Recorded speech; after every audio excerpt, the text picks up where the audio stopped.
We used to hide under the covers, staring at each other with careless melodies.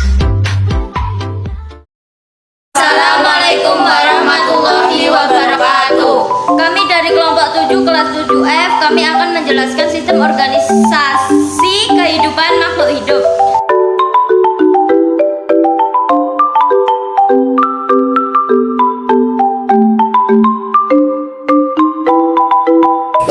Organisme merupakan bagian hierarki struktur makhluk hidup yang membentuk organisasi kehidupan. Hierarki struktur ini disebut hierarki biologi. Organisasi kehidupan terdiri atas atom, molekul, sel, jaringan, organ, sistem organ, dan organisme.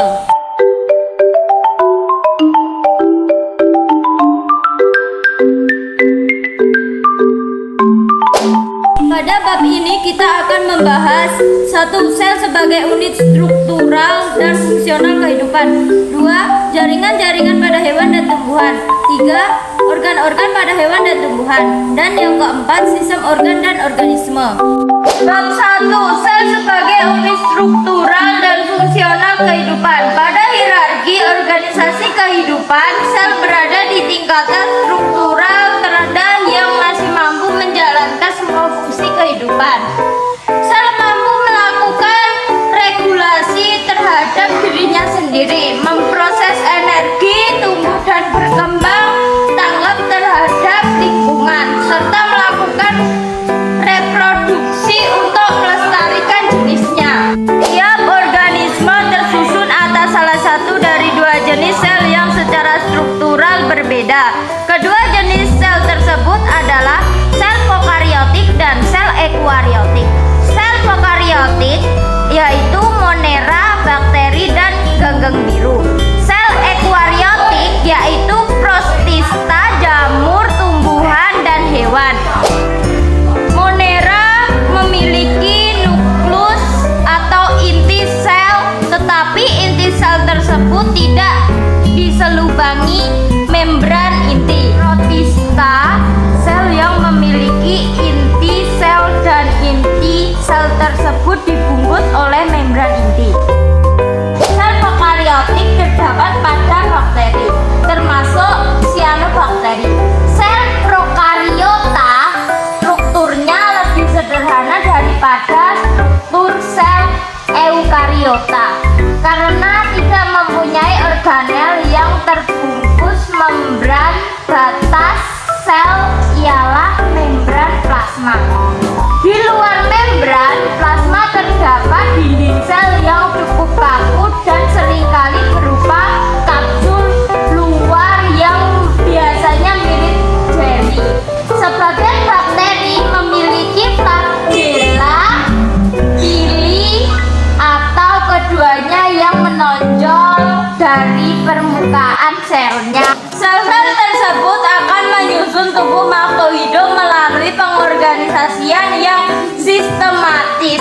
Dalam organisasi tubuh, sel memiliki peranan yang sangat penting. Sebuah sel jika dilihat di bawah mikroskop maka akan terdiri dari bagian-bagian yaitu dinding sel, selaput plasma, nukleus, RE atau retikulus endoplasma, ribosom, sitoplasma, badan Golgi, mitokondria, vakuola, dan kloroplas.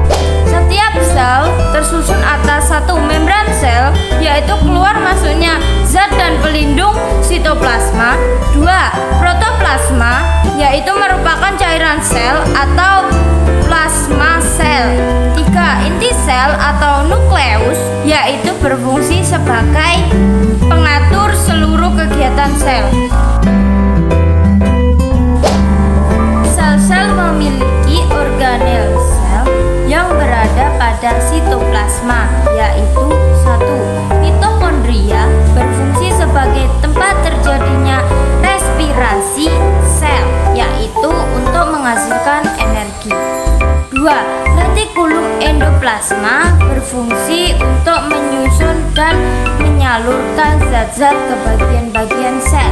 3. Ribosom berfungsi sebagai tempat pembentukan protein.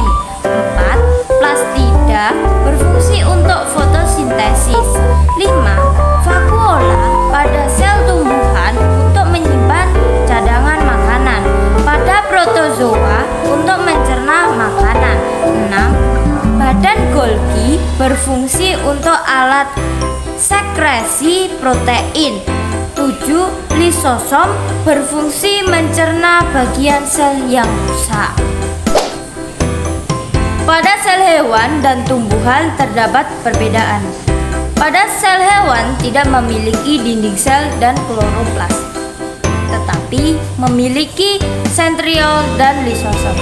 Pada sel tumbuhan memiliki dinding sel dan kloroplas, tetapi tidak memiliki sentriol dan lisosom.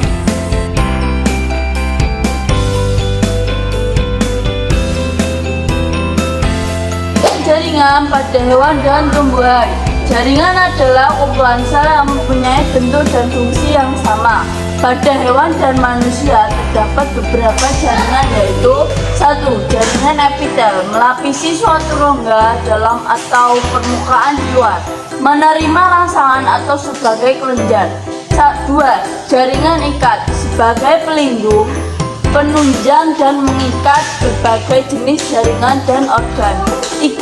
Jaringan otot dibedakan menjadi otot rangka, otot polos, dan otot jantung. 4. Jaringan saraf tersusun dari sel-sel saraf, neutron. Jaringan pada tumbuhan. 1. Jaringan epidermis sebagai pelindung jaringan yang ada di bawahnya. 2. Jaringan parenkim menyimpan cadangan makanan. 3. Pembuluh kayu mengangkut air dari akar ke daun. Pembuluh tapis mengangkut air dari daun ke seluruh tubuh. 4. Jaringan penguat memperkuat dan memperkokoh struktur tumbuhan. Organ pada hewan dan tumbuhan. Organ adalah kumpulan berbagai jaringan yang berbeda, membantu satu kesatuan untuk melakukan fungsi tertentu. Tubuh makhluk hidup tersusun dari berbagai macam organ. Misalnya, A. Jantung fungsinya untuk memompa darah. B. Organ ginjal fungsinya untuk menyaring darah. C. Organ otak fungsinya untuk memproses internasi. Organ utama pada tumbuhan adalah akar, batang, dan daun. Sistem organ dan organisme. Sistem organ adalah beberapa organ yang bekerja sama untuk melakukan fungsi kerja tertentu. Contoh sistem organ pada manusia. 1. Sistem pencernaan fungsi, mencerna makanan, mengabsorpsi molekul-molekul makanan yang sudah disederhanakan. Organ, mulut, lidah, gigi, taring, esofagus, lambung, usus halus, usus besar, hati, rektum, pankreas, dan anus. 2. Sistem peredaran darah fungsinya mengangkut oksigen dan sari makanan ke seluruh sel tubuh dan mengangkut zat hasil metabolisme yang tidak berguna keluar dari sel tubuh, serta melindungi tubuh dari mikroorganisme penyebab penyakit. Contohnya jantung, arteri, vena, kapiler, dan sel-sel darah. 3. Sistem ekskresi fungsinya mengeluarkan sisa metabolisme yang tidak terpakai di dalam tubuh dan menjaga keseimbangan sel dengan lingkungannya. Contoh organnya: paru-paru, ginjal, kulit, dan hati. Pada video kali ini, kami menampilkan sistem pernafasan dan sistem syaraf. Pada sistem pernafasan, dapat dilihat bahwa terdapat sel, jaringan, organ, dan sistem organ yang saling berinteraksi, yaitu lubang hidung tempat masuknya udara. Menuju hidung, di hidung udara disaring, dipilah oleh rambut hidung antara kotoran dan juga udara bersih. Kemudian udara dialirkan pada faring, kemudian esofagus, menuju organ paru-paru melalui bronkus, bronkiolus, kemudian menuju ke alveolus. Alveolus adalah tempat terjadinya pertukaran antara oksigen dengan karbon dioksida.